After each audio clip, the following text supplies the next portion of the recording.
I'm Marissa Wojcik, multimedia journalist with Here and Now on PBS Wisconsin. Today is April 21. Yesterday, after only 10 hours of deliberation, the jury in the trial of former Minneapolis police officer Derek Chauvin was convicted on all counts in the murder of George Floyd last year on May 25th. Joining us to talk about reaction and context is Angela Lang. She is the executive director of Black Leaders Organizing for Communities in Milwaukee. And Angela, we are very appreciative of your presence today. I just wanted to start by, you sent out a tweet just before the verdict was read, "I'm just not ready." What were you mentally preparing for? And then what was your reaction to the 3 guilty charges? Yeah, first of all, thanks for having me. And it's important to be able to provide context and to have this reflection in this moment. I wasn't ready because honestly, I was preparing for a not guilty verdict because we had been there so many times before. And I remember getting the notification that from Twitter that said the jury had reached a verdict, and my heart dropped. I was on a Zoom call. I immediately turned my video off and I just started crying.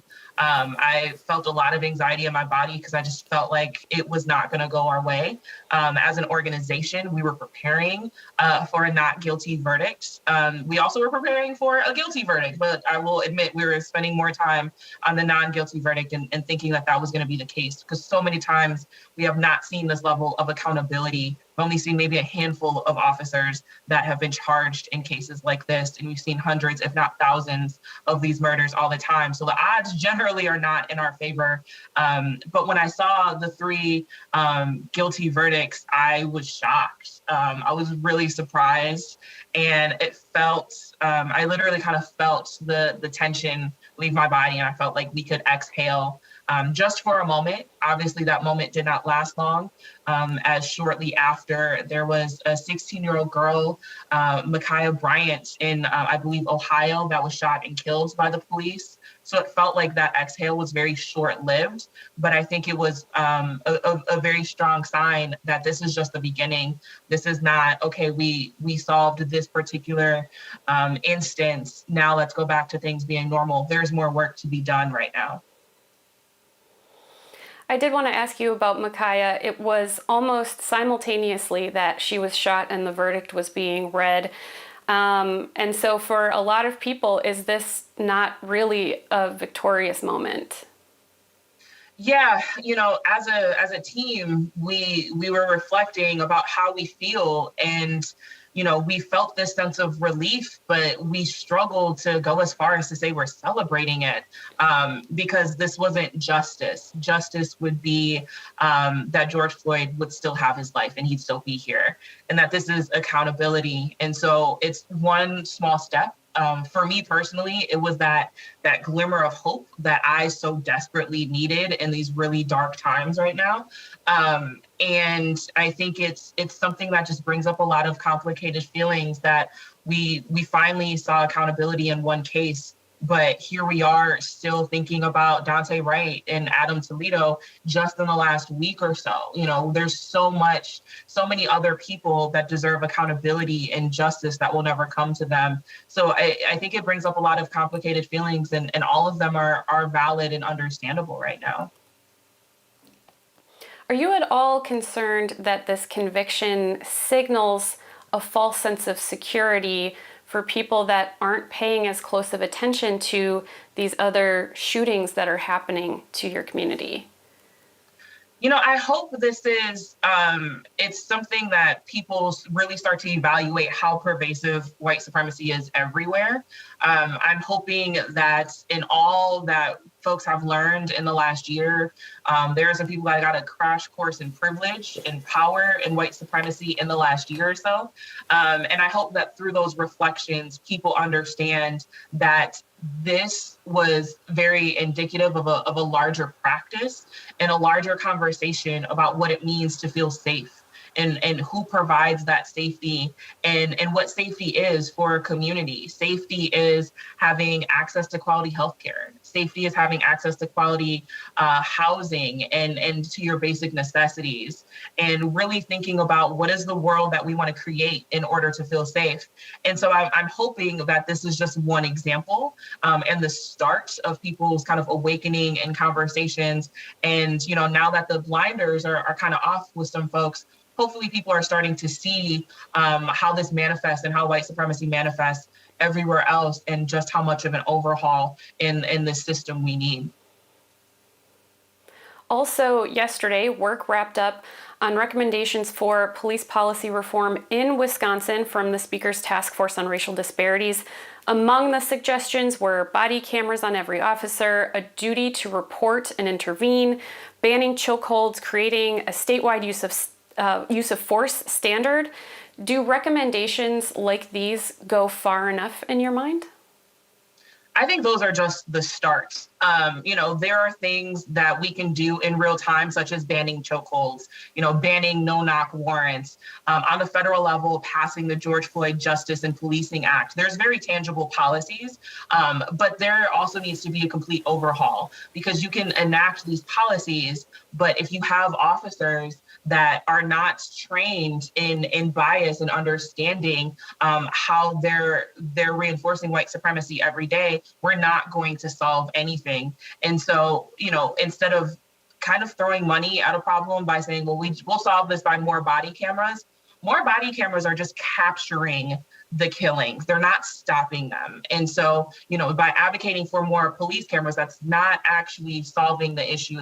It's solving the symptom. It's putting a Band-Aid on it. Ideally, we shouldn't even need body cameras to even record any police murders, because there shouldn't be any at all. And so I think if we want to take it a step further, if people are actually serious about what this looks like, we need to make sure that we're divesting from the police department. We put so much burden on the police department. We make them be in charge of so many different issues, including mental health crises, and oftentimes they are met with lethal force. And that is not something that they should have to do. That is not in their job description. And what does it look like to invest into mental health, to invest into all these things that are at the root causes of crime, and to divest from the police department, because it's no longer serving us as a means to be safe in our communities anymore. Also, in that report, in the appendix, there was a discussion about qualified immunity, that the committee could not come to a consensus on how to deal with qualified immunity, and that it is federal law. Do bad policies need to be unraveled from the top down? Absolutely. I think there needs to be a complete audit of every single nook and cranny and every single policy. There's, I think, a sense and that there's an idea that policy can be race neutral, and it's not. So many policies are so woven and intertwined and into all of these other challenges that intersect with so many other different communities. And we need to make sure that we're doing everything as much as possible, including ending qualified immunity. What we saw yesterday does not mean that there's constantly going to be accountability. And so using yesterday as an example to say things are going to go back to business as usual, oh, we don't need to end qualified immunity because the system, worked for once. There's so many times that the system has failed. And so just because we have this small win yesterday, that doesn't mean that we don't need a complete overhaul and a complete audit of every single policy as it comes to relate to policing and safety in our community. What specific meaningful reforms are you calling for? There's one in particular that I think is very timely at this moment. In Milwaukee, our current Fire and Police Commission, they brought it up on Thursday and are now tabling again, but they're having this conversation about making an exception to chokehold bans. And we don't feel that there should be any exceptions. There should be no flexibility because it would be subjective, and it gives people the flexibility to allow to use these mechanisms to continue to hurt and to murder us in these cases. And this is something that the Fire and Police Commission has discussed several times. They cannot really come to an agreement. They want to have more community input, and they want to have, they tabled it for the next meeting, I believe next month, so that they have all commissioners available. And it kind of baffles me that we continue to have this debate, and it's not an obvious stance at this point. But this is a very real thing that we can decide right now in the city of Milwaukee. Where do we stand? Do we want to have an exception to the rule that has been abused for so long, or do we want to finally disrupt this challenge right now? And continuing with the Fire and Police Commission, continuing to look at city budgets. There is no reason that we should be spending nearly half of our city budget to the police department, but not funding our other critical necessary entities that support our communities. So continuing to challenge and ask for those investments so we can have thriving communities where we don't have a need for police officers. Why is there such a disconnect between what community organizers and advocates like yourself are calling for and what the community itself is calling for, and what lawmakers and government officials and people who are making these decisions and people in power not putting forth and not enacting? Why can't there be change by now? I think there's a couple reasons. I think the first reason is things like gerrymandering. I've said far too often that there are so many times that the will of the people is ignored because of gerrymandering. People don't feel, our elected officials don't feel the public pressure to have to listen to their constituents if they don't personally agree with it. So they can really do whatever they want in this case, and in other cases in which the community and the people of Wisconsin want things like raising the minimum wage that has been put to referendum and people wanted it. Same with legalizing marijuana. And there are times lawmakers just want to be obstructionist and not listen to the will of the people. And this is another instance for that. I think another thing is, unfortunately, we're just not used to dreaming about this world. We're so conditioned to think that we have to have a world with police. If we don't, it's going to be anarchy. It's going to be, everything breaks loose. There's going to be more crime. And yeah, these are tough conversations. We're trying to create a world that has never existed before. But being able to have the ability to dream and not to say, oh, well, we have to do it like we always done. And, let's just look at the budgets from last year and amend that. It's hard to just throw something completely out and to start over if you've never seen it before and you don't know what it's done and what it looks like. And it's something that we need to do to build together. And so for me, I think maybe I just have a little bit more hope. I think the Black team has a little bit more hope than some of these elected officials. And we dream of a world where we can actually thrive, and we want to work to do so. And that means operating outside of regular confinements that we're typically used to.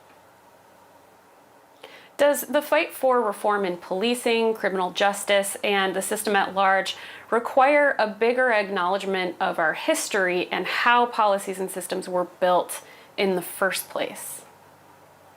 Absolutely. I think a big thing that I try to talk about that I think really impacts people and I think can be really powerful is the history of policing in this country. The history of policing really dates back to slave catching days. That was the role of sheriffs and police officers. And now that system has evolved. And if we don't know our history, we don't understand how pervasive white supremacy has become in all of these institutions. And we really won't fully understand how we got here. And if we don't fully understand how we got here, then we don't know how to fix it. We don't know how to keep history from repeating itself.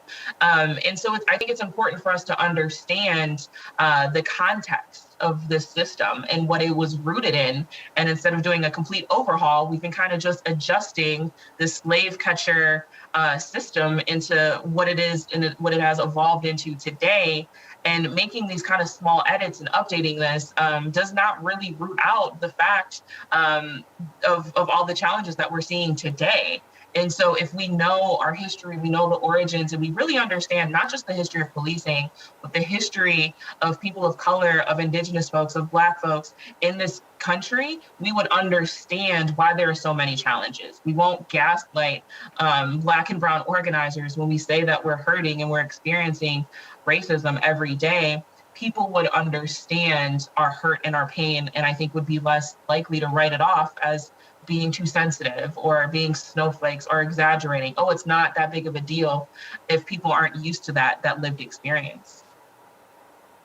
We spoke to you almost a year ago, last June, shortly after George Floyd's killing. You said enough is enough, from Trayvon Martin to Dontre Hamilton, Seville Smith.